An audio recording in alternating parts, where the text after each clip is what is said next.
제1차 산업융합발전 기본계획이 확정됐습니다. 칸막이형 법제도가 정비되고 융합교육과 기술인력 교류가 활성화됩니다. 4만 4천여 명이 해외로 진출하는 성과를 거둔 글로벌 청년 리더 양성 사업이 글로벌 일자리 사업과 글로벌 인재 양성 사업으로 나눠 추진됩니다.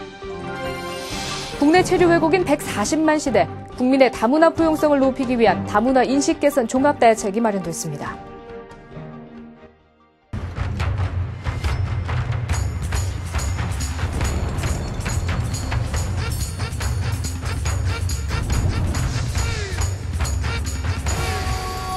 여러분 안녕하십니까? 마치 한 편의 뮤지컬 같죠?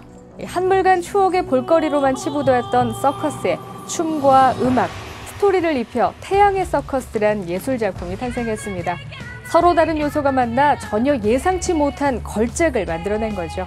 머지않아 우리도 인문과 기술, 문화, 예술 등이 융합된 대융합의 사회로 발전할 것 같은 예감이 드는데요.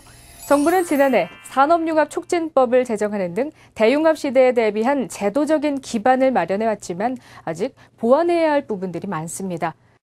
지난 16일 김황식 국무총리 주재로 산업융합위원회가 열린 것도 이 같은 배경에서 출발한 건데요. 이날 회의에선 제1차 산업융합발전 기본계획을 확정했습니다. 우선 융합기술의 근본이 되는 나노, 바이오, IT, 인지과학 등 4대 핵심 기술을 고도화하고요. 지능형 자동차와 스마트 항공 등의 유망 신산업의 경쟁력을 높여나가는 한편 로봇 기술을 결합한 스마트 의료기기, 3D나 4D 같은 첨단 기술에 문화예술이 어우러진 콘텐츠 등 인간 중심의 스마트 융합 서비스 확산에 중점을 둘 것이라고 밝혔습니다. 정부는 앞으로 융합의 걸림돌이 되었던 칸막이형 법제도를 정비하고요. 다른 업종 간의 기술 인력 교류도 활성화할 계획입니다. 특히 인문학과 공학 간 융합 교육을 통해 한국형 스티브 잡스를 배출할 창의 융합형 인재 양성 시스템도 마련할 예정입니다. 다음 소식입니다. 정부는 청년 취업난 해소를 위해 지난 2009년부터 글로벌 청년 리더 양성 사업을 추진해 왔는데요. 해외 취업 17,000여 명을 포함해 현재까지 모두 4만 4천여 명이 해외로 진출하는 성과를 거뒀습니다. 하지만 양질의 일자리 발굴은 비읍했다는 지적도 잇따랐는데요. 때문에 정부는 해외 취업을 위한 글로벌 일자리 사업과 인턴이나 봉사활동을 위한 글로벌 인재 양성 사업으로 나눠 사업을 추진합니다. 먼저 해외 취업 확대를 위해 해외 리크루트사, 코트라 등과 협의해 인프라를 확충하고요. 개발도상국에 진출할 경우엔 훈련비 부담금을 면제하기로 했습니다. 해외 인턴 사업의 경우 국가 간 인턴십 교류 협정 체결 등을 통해 안정적인 수요처를 확보한다는 방침이고요. 이 밖에 해외 봉사 사업의 경우 저소득층에게 해외 봉사 참가비를 지원하는 등 취약계층의 참여 기회를 확대합니다. 국내 체류 외국인 140만 명, 전체 인구의 2.2%에 달하는 수치인데요.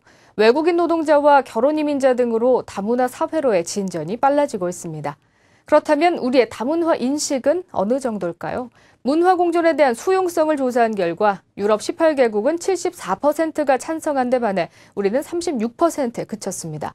그리고 최근 인종차별적이고 다문화 혐오증적 행위 같은 부정적인 면도 확산되고 있는 실정인데요.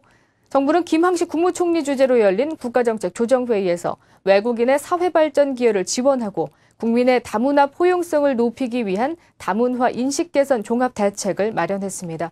먼저 다문화 이해를 위해 학생과 교사 대상 교육 프로그램을 강화합니다.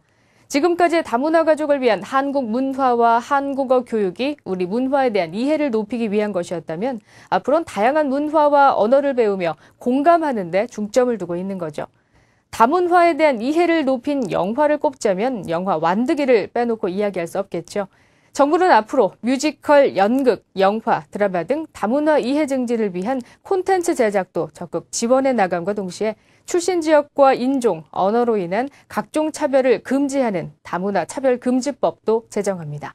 아울러 부정적 인식의 원천이 되는 외국인 밀집 지역엔 CCTV 설치 등 보안을 강화하고요.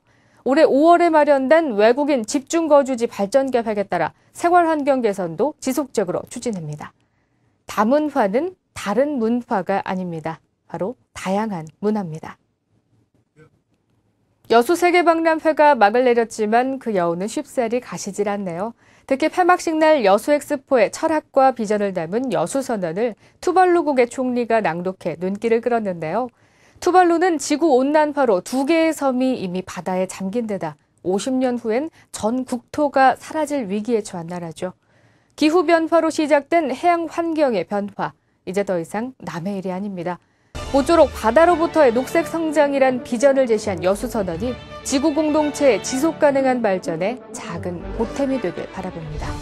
이번 주 총총뉴스는 여기까지입니다. 시청해주신 여러분 고맙습니다.